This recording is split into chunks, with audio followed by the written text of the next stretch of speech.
Chốc ơi, cho đi. Em sao nó như sao mà hại đó.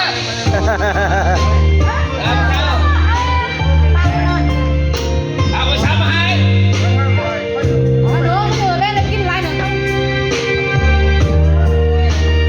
Anh đi dancer đây đó. Dancer. Dancer bang đi.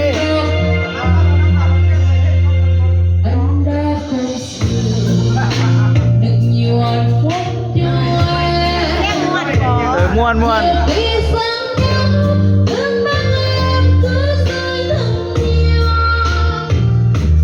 Anh xin lỗi em, hãy tha thứ cho anh lần này. Em nói đi, em rất yêu.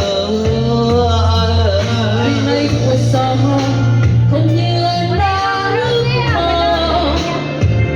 Để chờ dần em. Rất hạnh phúc, rất như bão mưa. Một người yêu em đắm say.